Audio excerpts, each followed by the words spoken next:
Hi everyone. I just wanted to check in with you and see how you're doing.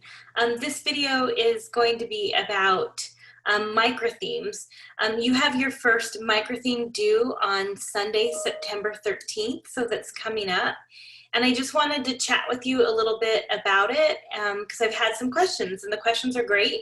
And if you still have more questions after this video, I think it would be wonderful if you wanted to shoot me an email. We could do a Zoom meeting, or I can try to answer some questions via email if that's easier for you. So I hope you're doing well. We're kind of really getting into our material here, and if I look like I'm not looking at the camera for a few minutes, I'm referring back to our assignment and our assignment sequence and our website. So I'm kind of toggling back and forth to make sure I don't miss anything. So that's why I might look a little odd here and there, but I'll try to keep eye contact. Anyway, it's nice to talk to you, and I did get to speak to a few of you this last week, and again, I'm open for Zoom meetings if you want to spend some time with me.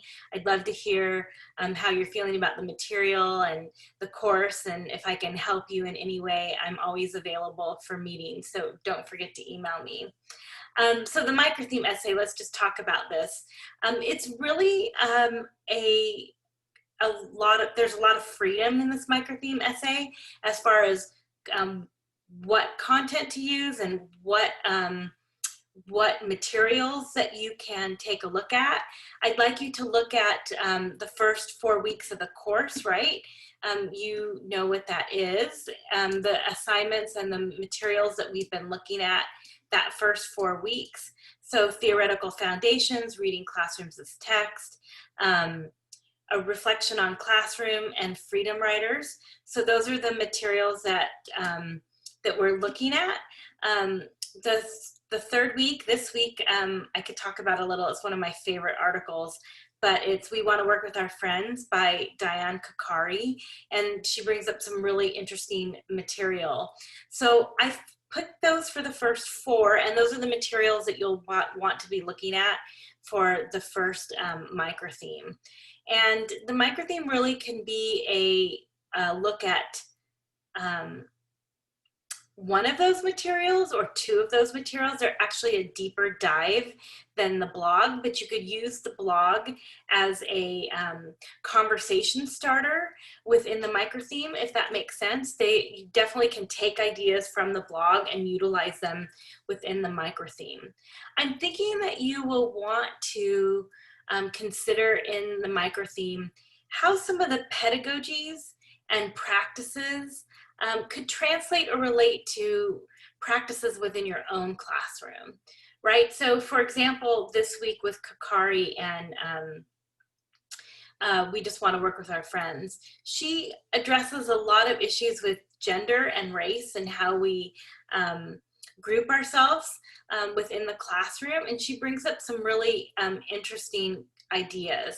So you might find that to be something that you're really intrigued with and something that you want to address within your classroom. So you might really want to focus on that. So you're looking at the material and utilizing the material. I'm assuming that you're going to be citing it using direct quotes from the material, and then thinking about how you could utilize that within your own classroom and what practices you would want to take.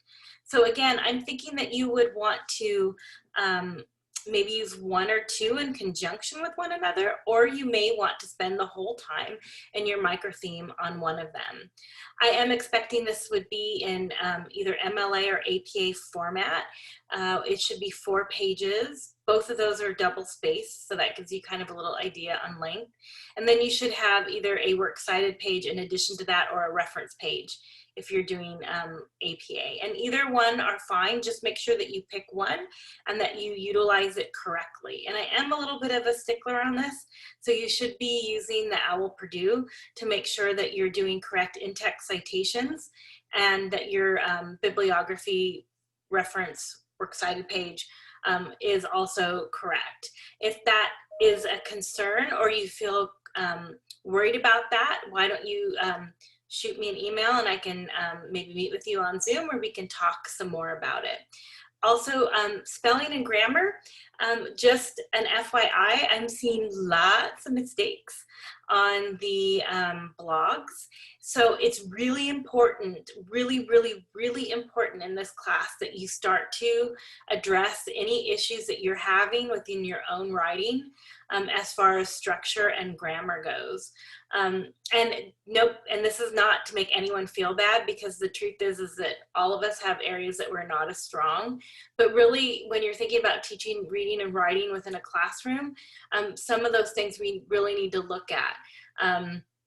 So I do expect this to be kind of on point, and there are lots of tools out there, right? You can use spell check. I use Grammarly. Everyone should use Grammarly, and it's free, and it will help you to make sure that your structure is good as far as your grammar and how your sentences are compiled.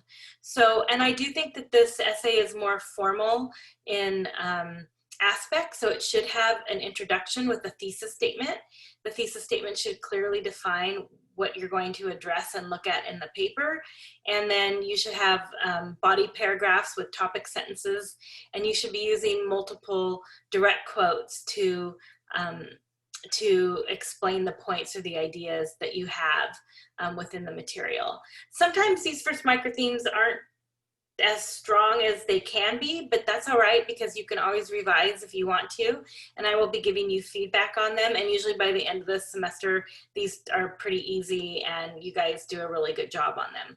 But don't worry, I'm going to be gracious and I will give you feedback, and if you want to revise, you just have to send me an email and we can make arrangements for that.